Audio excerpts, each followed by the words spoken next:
Gracias a Dios porque podemos estar juntos nuevamente para bendecir al Señor, para escuchar la palabra. Vamos a tomar un tiempo para estar en la presencia de Dios.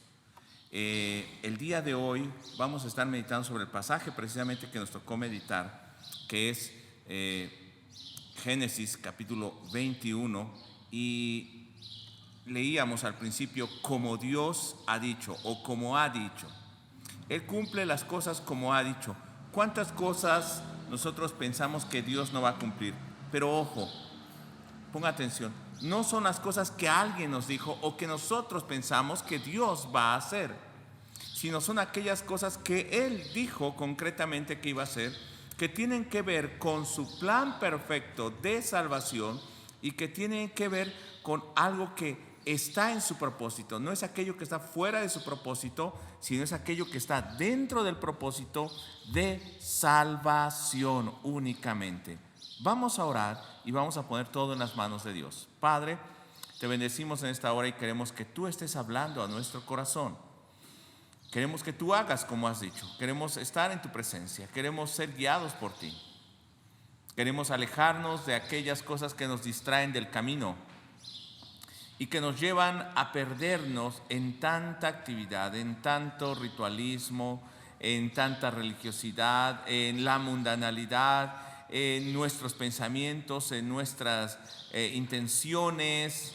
Pero Señor, olvidamos lo que tú has dicho. Olvidamos tu palabra, olvidamos tu propósito y entonces, Señor, nos frustramos porque pensamos que tú no has respondido. Sin embargo, tú haces exactamente como tú has dicho. Hoy te bendecimos, Señor, y te exaltamos. Habla a nuestro corazón en el nombre de Jesús. Amén. Gloria al Señor. Podemos ir a Génesis capítulo 21. Génesis capítulo 21, y dice en los primeros versos la palabra del Señor de la siguiente manera: visitó Jehová a Sara como había dicho, e hizo Jehová con Sara como había hablado. Volvemos a leer estos pasajes y luego leo el verso 2. Visitó Jehová a Sara como había dicho, e hizo Jehová con Sara como había hablado. Y Sara concibió y dio a luz a Abraham un hijo en su vejez, en el tiempo que Dios le había dicho. Algo muy importante que nosotros podemos ver aquí es que desde el principio, cuando empezamos a ver la historia de Abraham y Sara, han pasado 25 años hasta este momento y en muchas circunstancias ellos fallaron a Dios, no fueron perfectos. Esto no quiere decir que sean un ejemplo para nosotros en que nosotros podamos fallar igual que ellos o que hagamos las mismas cosas malas que ellos hicieron. Sin embargo, podemos aprender que Dios estaba trabajando con ellos hasta que ellos fueran perfeccionados, y Dios está trabajando con nosotros. Han pasado 25 años y en muchos momentos su fe se debilitó, y su fe en cierto momento, o más bien la fe natural de ellos, quería cumplir el propósito de Dios de la manera que ellos querían y no esperar en Dios. Sin embargo, hay dos cosas que podemos destacar en estos primeros dos versículos. Primero, Dios ha dicho, o como Él ha dicho, visita a Sara. Y ese visitar a Sara no significa solamente que Él llegó y la consoló, sino ese visitar es que Dios cumplió la promesa. Y esa promesa la encontramos en Génesis capítulo 12, versos 1 en adelante, donde Dios le dice a Abraham: haré de ti una nación grande, pero Sarai en ese momento era estéril. Y después Dios aún le cambia el nombre a Sara, a esa princesa, que ahora va a ser madre a los 90 años de edad. Como Él había dicho, visitó. Significa que Él cumplió su palabra. Significa que Él no se quedó a medio camino o cumplió parcialmente. Él dijo que le iba a dar un hijo a Sara. Ellos en medio del camino dijeron: si Dios no cumple, tengamos un hijo con Agar. Pero Dios dijo: no, va a ser con Sara. Y Dios cumplió. Dos cosas. como había dicho y como había prometido. Dios no va a hacer lo que nosotros queremos, lo que nosotros pensamos, y en ocasiones oramos y decimos: Señor, tú tienes que hacer esto porque yo soy tu hijo, o tú tienes que cumplir esto porque yo ofrendo a ti, o tú tienes que hacer tal cosa porque yo voy a la iglesia y te sirvo, o tú tienes que hacer tal cosa porque tú eres un Dios bueno. O aún algunos más buscan en la palabra y dicen: aquí hay una promesa y entonces tú tienes que hacerlo porque diste esa promesa. Sin embargo, estamos sacando a veces la palabra de Dios de contexto, o sin embargo estamos pidiendo lo que nosotros queremos y Dios no va a cumplir eso.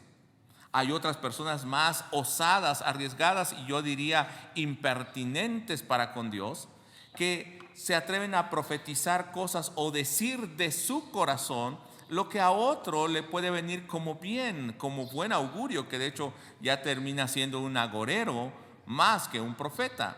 Le da buenas cosas y le dice: te va a ir bien en esto y el otro, y la otra persona se frustra porque Dios no ha hecho lo que esa persona que se decía profeta le dijo o le auguró como una bendición.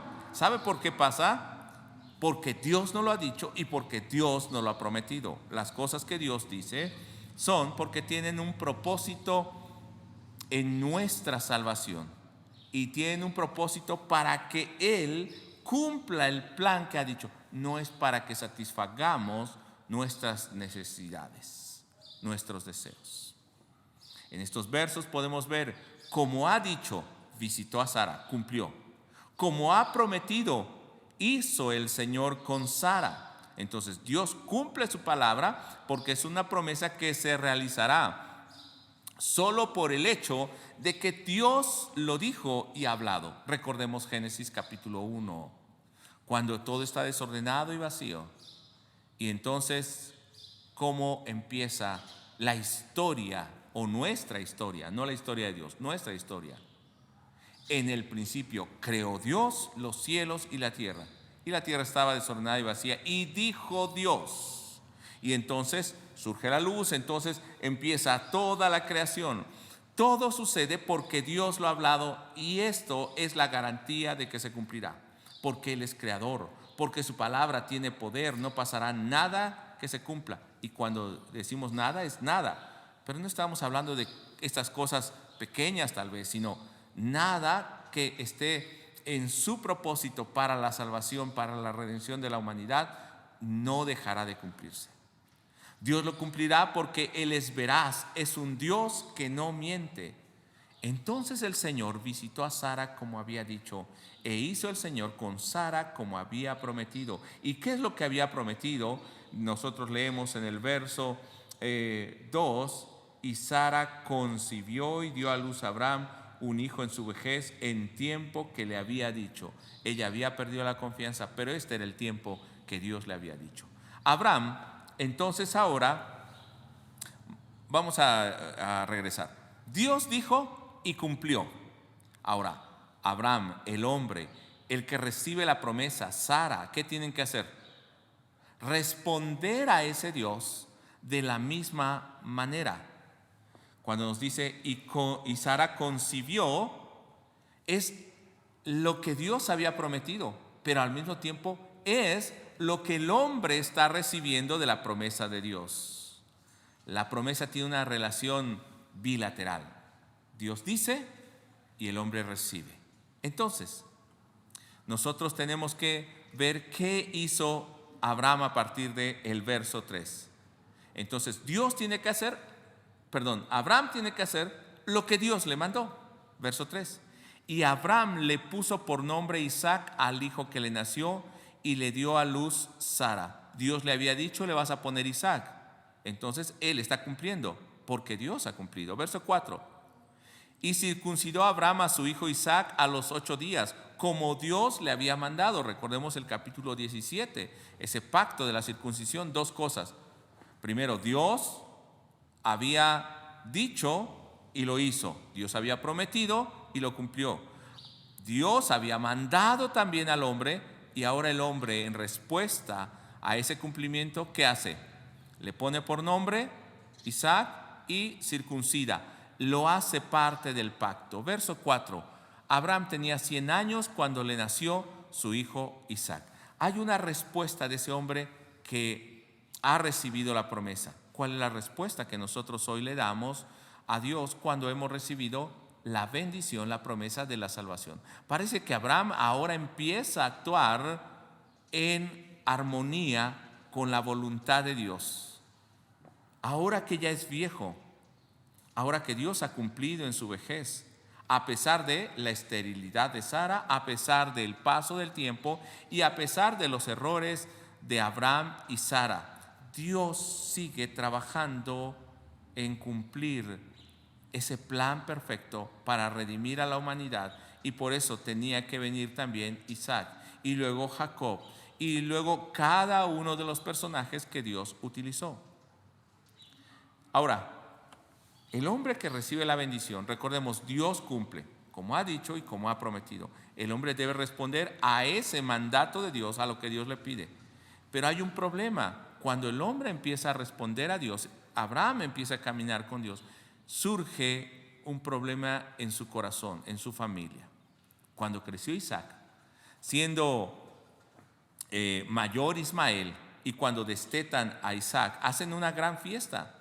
Pero entonces Sara se da cuenta que Ismael se burla de Isaac y le dice a Abraham en el verso 10, y dijo a Abraham: echa fuera a tu sierva y a su hijo, porque el hijo de esta sierva no ha de ser heredero juntamente con mi hijo Isaac. Estoy leyendo en la Biblia de las Américas.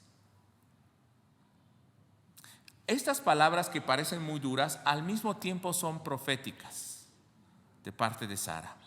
Son proféticas y decimos: ¿cómo es tan duro? ¿Y cómo esta mujer no tiene corazón de decir: él también es tu hijo, pero échalo fuera? Mira, el hombre empieza a caminar en el propósito de Dios y ahora viene un gran dolor. Tiene que desechar algo que le duele. Verso 11. Y el asunto angustió a Abraham en gran manera por tratarse de su hijo. Ahora, el responder y obedecer a Dios no es cosa fácil. Darle el nombre de Isaac, circuncidarlo, podía ser fácil. Que recibamos al Señor y que empecemos a dejar ciertas cosas pueden ser fáciles. Pero hay cosas que van a implicar lo interno, el dolor del corazón, cosas que hemos tenido arraigadas, y Dios nos dice: quítalas. Y el pastor Joel nos hablaba algo acerca de esto en la semana. Sácalas de ti. Pero Dios mismo va a ser el que le fortalece para tomar esa decisión tan difícil como echar fuera a su propio hijo y hacer lo que Él le pide, porque aún Dios le dice que le va a dar descendencia, o más bien Ismael va a tener descendencia. Pero solamente hay un heredero del pacto, como diciéndole a Abraham: yo te dije que este iba a ser el heredero del pacto. Yo te dije que iba a actuar de esta manera. ¿Por qué has actuado de otra manera? Sin embargo, yo te voy a seguir guardando. Verso 12. Mas Dios dijo a Abraham: no te angusties por el muchacho, ni por tu sierva. Presta atención a todo lo que Sara te diga, porque por Isaac te será llamada tu descendencia. Y entonces, con todo el dolor del corazón, y yo sé que tal vez alguno por ahí sentirá esto, tendrá un hijo al que ama, pero lo ve marcharse y es doloroso, o lo ve fallecer y es doloroso. Pero imagínese que usted sea el que lo echa fuera. Y eso pasa actualmente por hijos que son muy desordenados, muy rebeldes. Hay padres que no lo soportan y los echan fuera. Pero en ese caso no era así. Era un jovencito, 13 años de edad. Lo está echando al desierto, donde puede morir. ¿Se da cuenta qué tan difícil fue el dolor de Abraham al desprenderse de su hijo, al obedecer plenamente a Dios? Y así puede empezar a resultar en nuestra vida el deshacernos de esas cosas que traemos en nuestra carne. Así puede resultar de difícil en nuestro corazón y en nuestra mente decir: no es posible que Dios me pida eso. pero lo tengo que echar fuera porque Dios tiene que realizar su propósito en mi vida. Verso 14. Se levantó pues Abraham muy de mañana, tomó pan y un odre de agua y los dio a Agar, poniéndoselos sobre el hombro, y le dio el muchacho y la despidió, y ella se fue y anduvo errante por el desierto de Beerseba. Imagínese esta escena. Le da el alimento, le da el agua y le dice: váyanse. Y el hijo, posiblemente llorando, se despide de su padre, porque ama a su padre. El padre, con todo el dolor de su corazón, despide a su sierva y a su hijo. Y sabe que están en riesgo, que pueden morir, pero él confía en la palabra de Dios, que le dijo: no temas hacer esto. Proféticamente también estaba haciendo esto, porque el esclavo no va a heredar juntamente con el hijo de la promesa. Verso 15. No fue fácil llegando al desierto que pasó, y el agua en el odre se acabó, y ella dejó al muchacho debajo de un odre de los arbustos. Y ella se fue y se sentó enfrente como a un tiro de arco de distancia, porque dijo: que no vea yo morir al pequeño. En otras versiones dice como a 100 metros de distancia. Y se sentó enfrente y alzó su voz y lloró. Imagínense una madre viendo llorar y viendo prácticamente morir a su hijo, y está diciendo: no quiero verlo morir, y llorando. Esa es la angustia. Cuando desobedecemos a Dios, trae angustia, y cuando tenemos que obedecer a Dios, va a traer dolor en nuestro corazón. Sin embargo, Dios había prometido estar con Ismael. No vamos a ahondar en eso, pero en el verso 20 dice que Dios estaba con el muchacho, y creció y habitó en el desierto y se hizo arquero, se hizo un guerrero. En los versos anteriores dice que entonces, cuando Dios oyó el llanto del pequeño y también de Agar, envió un ángel y le hizo ver un pozo, y entonces pudo beber y no murieron. Dios le va a dar una descendencia. Todo el pueblo, prácticamente muchos de los pueblos árabes, son descendientes de Ismael. Dios cumplió, como él había dicho, la promesa que había dicho, y una cosa más, en el tiempo que él había dicho. ¿Qué nos muestra esta historia? ¿O qué quería revelar esta historia del nacimiento de Isaac para nosotros, de la despedida de Ismael para nosotros, de la decisión de Abraham para nosotros? ¿Qué es lo que nos quiere enseñar? Es una historia hasta cierto punto trágica, dolorosa, y con un final más o menos feliz, pero no es un cuento, es una historia real. Lo que nos quiere mostrar es que Dios hará y cumplirá como él ha dicho y ha prometido, pero que el hombre debe actuar en obediencia a Dios, a pesar de su propio corazón, a pesar de su deseo y a pesar del dolor que esto le cause por obedecer a Dios. Él ha hecho con nosotros como él dijo, y él había prometido en la palabra de Dios. No vamos a entrar en todos los pasajes porque es muy amplio, hoy es una predicación solamente. Él dijo que enviaría al Mesías, a su hijo, y envió a su hijo en el tiempo indicado. Lo vamos a ver ahora en la palabra de Dios. Nos redimió a los que estábamos bajo condenación de la muerte, como él había prometido, y nos hizo hijos y herederos, ya no esclavos, como él lo había dicho. Vamos a Romanos capítulo 4, ahora en la versión 60, Reina Valera 60. Dice en el verso 3: así también nosotros, cuando éramos niños, transpórtese a ese momento, pero al tiempo de Isaac, no a su niñez, estábamos en esclavitud bajo los rudimentos del mundo. Pero cuando vino el cumplimiento del tiempo, o sea, cuando Dios había dicho, Dios envió a su hijo. Entonces el nacimiento de Isaac era un prototipo del nacimiento del hijo de la promesa para la salvación, esto es Cristo, nacido de mujer y nacido bajo la ley, para que redimiese a los que estaban bajo la ley, a fin de que recibiésemos la adopción de hijos. Y aquí no hay que uno como Ismael fue echado fuera, sino todos podemos tener la adopción de hijos. Pero eso también depende de que respondas al llamado de Dios. Verso 6. Por cuanto sois hijos, ¿qué somos, hermanos? Y dígalo ahí aún en su casa. Somos hijos. No somos descendientes de la esclava, somos hijos totalmente. Por cuanto sois hijos, Dios envió a vuestros corazones el Espíritu de su Hijo, el Espíritu Santo que nos identifica con Cristo, nos hace nacer, nos identifica con el Padre, establece esa relación con el Padre y dice el cual clama ese Espíritu dentro de nosotros: Abba, Padre. El haber nacido de nuevo, ese pacto en el Espíritu, nos ha hecho ahora ser hijos y podemos llamarle a Dios papá. No solamente Dios Padre, no solamente Dios Todopoderoso, sino en una relación de intimidad.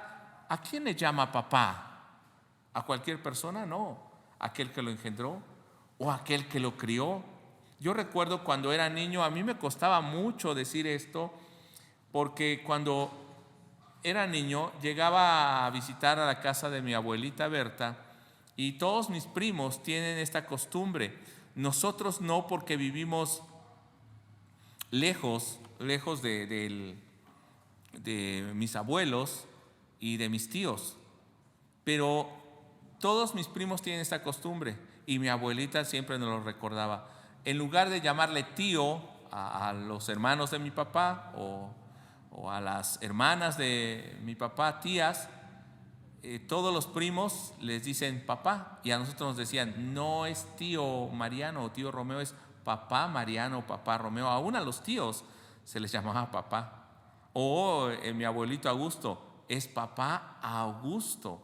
Entonces, de aquel que tienes una relación de no solo de confianza, de amistad, familia, sino que tienes un lazo consanguíneo, pero hablamos aquel que es tu progenitor, tu padre o tu abuelo. La costumbre cuando yo era niño era decirle papá, y no solo decirle papá, sino uno le tenía que besar la mano. Le besaba la mano y él siempre, mi abuelo siempre nos besaba aquí.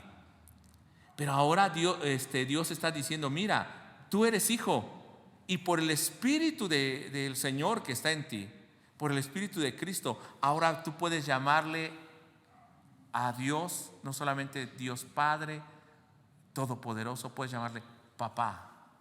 Papá, una relación de consanguínea, una relación de origen, porque vienes de Él, has nacido de Él. Que nos dice Juan capítulo 1, versos 12 al 13: mas a todos los que le recibieron, a los que creen en su nombre, les dio el poder de ser hechos hijos de Dios. Exousia es la palabra que utiliza ahí, que es derecho legal de ser llamados hijos de Dios, los cuales no son engendrados de carne, ni de sangre, ni de voluntad de varón, sino de Dios. Vuelvo a Romanos capítulo 4, verso 7. Así que ya no eres esclavo. Recuerda, hermanos, somos hijos, no esclavos. No como Ismael, que fue echado fuera, sino como el hijo único Isaac. A través de Cristo nosotros pasamos a ser parte de esos hijos. Y si hijos, también herederos de Dios por medio de Cristo. ¿Te acuerdas que Isaac es el único heredero? Bueno, también nosotros con el Espíritu de Cristo somos herederos. Herederos de Dios, ya no de Abraham, ya no de un hombre, no de nuestro Padre terrenal. Somos herederos de Dios por medio de Cristo. Ahora, si Él ha hecho como dijo y ha cumplido como dijo en el tiempo que dijo, trayendo a Jesucristo para hacernos hijos y redimirnos del pecado, adoptarnos y darnos herencia, ahora ¿qué corresponde a nosotros? ¿Perdón? Yo dije Romanos. Bueno, Gálatas. Bueno, nos preguntaban ahí, ¿verdad? Seguro que una, ¿no? Ok. Ahora, vamos al capítulo 4 también. A ver, déjeme ver. Porque ya me generó una duda aquí, si no estoy dando mal una cita. Así. Muy bien, gracias. Yo anoté mal. Fue error de dedo. O error de noche por estar casi durmiendo. No lo hice hoy, pero he estado durmiendo casi a la 1 o las 3 de la mañana diario, y el pastor Joel lo sabe con lo de la universidad. Capítulo 4, verso 19 de Gálatas. Ahora, si Dios ha hecho de esa manera, nosotros, ¿se acuerda cómo actuó Abraham? Por eso lo vimos. Nosotros tenemos que actuar como Dios ha dicho, a pesar del dolor. Capítulo 4, verso 19.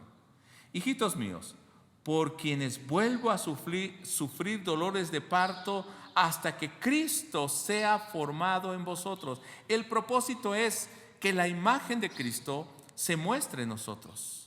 Dice Colosenses capítulo 1, verso 15 en adelante, que Cristo es la imagen del Dios invisible. Si quieres tener alguna imagen perfecta de Dios, ve a Cristo. Y esa imagen debe ser la imagen de los hijos de Dios. Y dice Pablo que Él está trabajando, y su ministerio, su enseñanza, aún lo que Él ha sufrido, es para que Cristo sea formado en cada creyente. La predicación, la enseñanza, lo que estamos haciendo es para que Cristo sea formado en tu vida. Hermano, así son los hijos, así deben ser los hijos. ¿Y cómo deben vivir los hijos como Cristo? Verso 28 del mismo capítulo. Así que, hermanos, nosotros como Isaac somos hijos de la promesa. Duele, pero el hijo que no es de la promesa, el hijo de la carne, el hijo que no vive en obediencia, el hijo que no es de la promesa, será echado fuera y no va a heredar la vida eterna. No pertenece el reino, la tierra no le pertenece, la promesa de Dios no le pertenece. Vemos a través de los siglos, Israel viene de Isaac, no de Ismael, y ellos heredan la tierra, ellos reciben la bendición, y a través de esa genealogía viene Cristo. Verso 28. Así que, hermanos, nosotros como Isaac somos hijos de la promesa. Verso 29. Pero como entonces el que había nacido según la carne, o sea, los que viven según la carne, y voy a hablar aquí, aún aquellos creyentes que no están viviendo conforme al Espíritu, sino según la carne, empiezan a llamar, mire lo que dice aquí, perseguían al que había nacido según el Espíritu. Así también ahora empiezan a llamar religiosos, empiezan muchas veces a bloquear al verdadero creyente, empiezan a trastornar el verdadero evangelio. Así puede pasar ahora, pero tú eres hijo de la promesa, eres hijo en Cristo, eres heredero, aún recibas persecución. Verso 30. Mas, ¿qué dice la Escritura? Y aquí es donde creo que es lo relevante en la palabra para nuestros días. Esa situación dura donde Abraham tuvo que echar al hijo que no es de la promesa y conservar al hijo de la herencia. ¿Qué dice la Escritura? Echa fuera a la esclava y a su hijo, porque no heredará el hijo de la esclava con el hijo de la libre. De manera que, hermanos, que no somos hijos de la esclava, sino de la libre. Gálatas capítulo 4, verso 31. ¿Qué significa esto para nosotros hoy en día? Al echar un hijo de nosotros es algo que le dolió a Abraham, es algo que nos puede doler a nosotros. Pero, hermanos, también nosotros debemos desechar, como Abraham, aquello que no está dentro de la promesa, dentro del reino, dentro del pacto, que está limitando que Dios cumpla lo que Él ha dicho. Capítulo 5. Entonces nos dice en el capítulo 5, verso 1, que debemos nosotros como hijos libres permanecer en esa libertad en obediencia a Dios. Si no, ¿qué va a pasar si nos volvemos hijos del esclavo o de la esclava de la carne? Seremos echados fuera. Pero vamos a interiorizarlo también. Si nosotros seguimos manteniendo esas cosas de la carne y de la esclavitud, seremos echados fuera. Dice el verso 1, estad pues firmes en la libertad con que Cristo nos hizo libres, y no estéis otra vez sujetos al yugo de esclavitud. Quiere decir que Ismael e Isaac estaban representando también la obra que Dios haría en nuestra vida. Si somos hijos de la libre o de la esclava, si vivimos en obediencia, somos hijos de la libre, pero si nos volvemos desobedientes, nos convertimos en hijos de la esclava. Verso 7. Vosotros corríais bien, les dice Pablo a los hermanos de Galacia, ¿Quién nos estorbó para no obedecer a la verdad? Cuidado con esto, porque siendo hijos de la libre podemos convertirnos en esclavos. Porque nuestro deseo, nuestro corazón se empieza a guiar por la carne y no por la promesa y la voluntad de Dios. No usemos tampoco esa libertad que Dios nos ha dado como pretexto para nuestros deseos, dice en el verso 13. Porque vosotros, hermanos, a libertad fuisteis llamados. Somos como en identidad con Isaac. Solamente que no uséis la libertad como ocasión para la carne, sino servíos por amor los unos a los otros. Somos libres, pero no, voy a decirlo de esta manera como en México, pero no abuses de esa libertad. Te dan la mano y te tomas el pie. Dios te hizo libre, pero no para que vivas en tus deseos. Dios te hizo libre para que puedas tener una comunión con Dios y puedas ser formado a la imagen de Dios. Y Pablo lo describe muy bien: por quienes vuelvo a sufrir dolores de parto hasta que Cristo sea formado en ustedes. Y ahora nos dice en el verso 16 del mismo capítulo que debemos caminar, andar en el Espíritu. Digo pues, andad en el Espíritu y no satisfagáis los deseos de la carne. Porque el deseo de la carne es contra el Espíritu y el del Espíritu contra la carne, y estos se oponen entre sí para que no hagáis lo que queréis. Nos acordamos, ¿verdad?, la lucha que hubo ahí en esa familia, pero había que tomar una decisión para vivir en la promesa.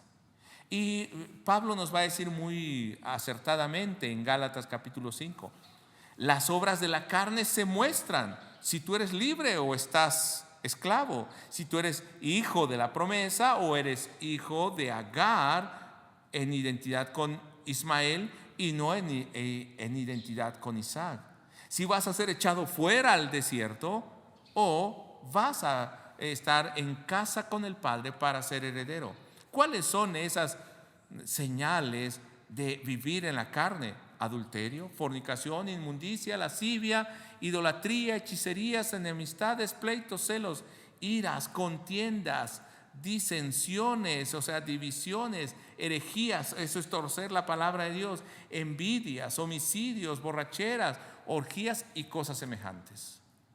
Si hay algo que te identifica con eso, hermano, es tiempo que tú vuelvas al Señor. Pero dice que también es evidente aquellos que son hijos de la promesa, los que viven en el Espíritu, los que son hijos herederos, porque ellos en su vida manifiestan esto, porque el fruto del Espíritu es amor, gozo, paz, paciencia, benignidad, bondad, fe, mansedumbre, una vida en semejanza a la imagen de Cristo. Pero estas cosas son las que tenemos que desechar de nosotros si somos hijos de la promesa. Y muchas ocasiones van a doler en nuestro corazón, nos van a doler en nuestra carne, porque estamos habituadas a ellas. Pero tenemos que desecharlas, tenemos que desarraigarlas. Y nos dice en el verso 24 del mismo capítulo 5: pero los que son de Cristo. ¿De quién es usted? ¿De Cristo? Antes vimos que es hijo. ¿Qué es usted? Hijo, a través de Cristo. Pero los que son de Cristo han crucificado la carne y sus pasiones y deseos. Dice el verso 25 para terminar el día de hoy: si vivimos por el Espíritu, andemos también por el Espíritu. Si nosotros somos herederos de esa promesa, vivamos conforme a esa promesa. Si nosotros somos libres, vivamos en la libertad que Cristo nos dio. Si nosotros somos herederos, vivamos anhelando y esperando esa herencia. Si nosotros hemos nacido del Señor y le llamamos Abba, Padre, vivamos con la imagen de Cristo en nosotros. Yo quisiera que hoy, si en tu vida hay cosas que no reflejan la promesa, que has nacido de Dios, la vida en el Espíritu, que eres heredero, si no reflejan esto, es tiempo para que nos arrepintamos. Un llamado a pedirle a Dios que perdone nuestra vida, para no ser echados fuera, sino para permanecer con el Padre. Vamos a orar. Padre, muchas gracias por ese tiempo hermoso en el que tú nos has permitido meditar en tu palabra. Aún Isaac nos muestra mucho, aún Ismael nos muestra mucho para comparar nuestra vida. Aún las decisiones de Abraham nos muestran el dolor, pero nos muestra también la integridad, nos muestra la fe de Abraham, nos muestra la obediencia irrestricta que ahora Abraham ha empezado a tener, porque ha sido formado en ese camino y ahora nosotros hemos sido formados. Cada día estamos siendo formados. Y Señor, hoy podamos tomar ese paso decisivo y decir: soy hijo de la promesa, soy hijo del pacto, soy hijo de la libertad, vivo en el Espíritu y puedo llamarte Abba, Padre. Por eso ahora yo respondo en obediencia, haciendo como tú has dicho, cumpliendo como tú has dicho, teniendo el amor como el de Cristo. En Mateo nos dice: siendo perfectos como nuestro Padre que está en los cielos es perfecto. Así como Pablo también dice: imitando a Cristo. Y Pablo dice: imítenme a mí porque yo imito a Cristo. Trato de vivir cada día en esa obediencia al Señor. Por eso hoy, más que una circuncisión, más que poner el nombre de Isaac, hoy vivimos obedeciendo lo que tú nos pides, viviendo en el Espíritu y desechando, echando fuera aquello que no redunda y no nos lleva a vivir dentro de ese pacto. Muchas gracias. Hoy nos arrepentimos de nuestro pecado y pedimos a ti misericordia en el nombre de Jesús. Amén. Gloria a Dios.